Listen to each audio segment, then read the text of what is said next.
In the other videos, you've seen us remove the front bearing and reinstall the front bearing. I almost said back bearing. But now we're taking off the back bearing. All right, so Nina is going to show us how easy it is. So if you're out there, ladies, you know what I mean? You don't need no man. Throw him out. Take his beer-drinking butt and throw him to the curb. That's right. You ladies do this. I'm just going to step aside. Like Nina threw me out, you know what I mean, or something like that. Throw me out of my video. Yeah, I understand. Am I out, Brian? Brian, am I out? Don't get Yeah, out of it. just You're Oh, you getting with the polar. This cloth thing, what's it called? Polar. Polar. Bearing polar. Right. Okay.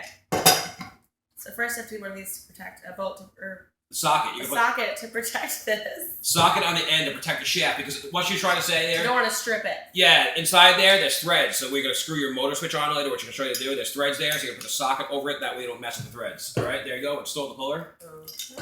So she's just going to install the puller, right it back on the back of the bearing, just like that. There you go. So you can do this. It's pretty easy. There you go. Then you want to install the rod right there. Brian, we got a good shot of that? Yeah. Right there you go, yeah. It's always like, yeah, see, that's the hard part. Now you know, it's like, Right. it's not even about what you do. It's like, you got to make sure they see it too. Okay, All right, it's there you in go. there. Now you want to tighten this up a little here first. Tighten it to the collar. Now, you might have a different puller. You might have like a 2-jaw puller like this. That looks like the evil pitchfork. So you might just have the 2 jaws. Some people like the 2-jaw puller. Some people like the 3-jaw puller. But we're using the 3-jaw puller here. And you just want to always tighten the outer ring on your 3-jaw puller. Like really tight. Well, it's like snug. Like not super, super tight, but snug enough where like so you can't tuck it in like that. Then once you do that, there you go. Nina is just going to turn the end piece with the 3/4 wrench. There you go. And once she just turns that, what's going to happen now is the bearing, you can see the bearing is starting to come off, all right? So let's bring it towards the camera a little more. Like, there you go. See there? The bearing. Brian, how's that shot? That's good. Yeah, there you go. The bearing is coming off just like that. See that? That's the back bearing coming right off. There you go. Work that wrench. Work that wrench like a shirt and butter like the old days. All right, there you go. The bearing is basically Is it off enough? one more turn. I think got one more turn there. All right, so there you go. The bearing is basically off.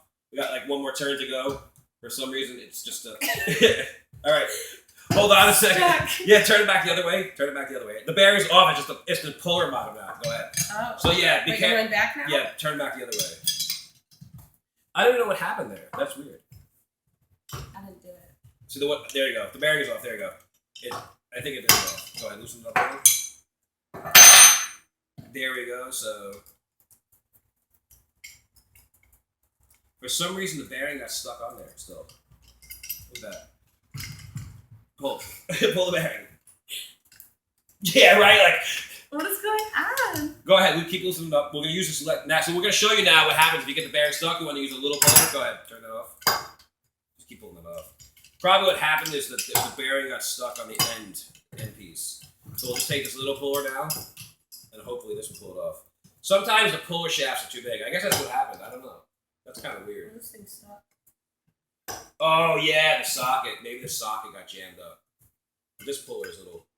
So we got this other smaller puller here. I'm just going to tighten up on here. It happens, right? I mean, Exactly. it's going to happen to them at home, so it's going to happen to us here. All right, so there we go. I get this little tiny puller. Which I don't know what that little puller.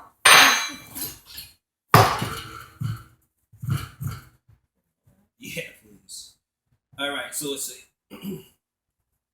This bearing is totally stuck on here. Now remember, all parts are available at WetHatPumping.com.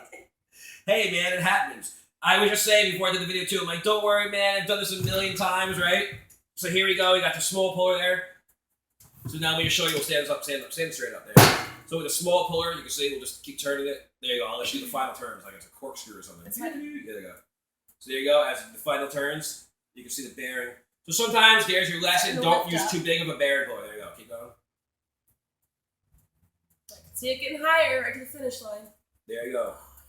Bam! There you go. That's it. All right, so there you go. Use a small puller for the back, a bigger puller for the front. When we come back, we'll show you how to install the back bearing. Thanks for watching. All parts are available at WetHatPumpRepair.com. Peace!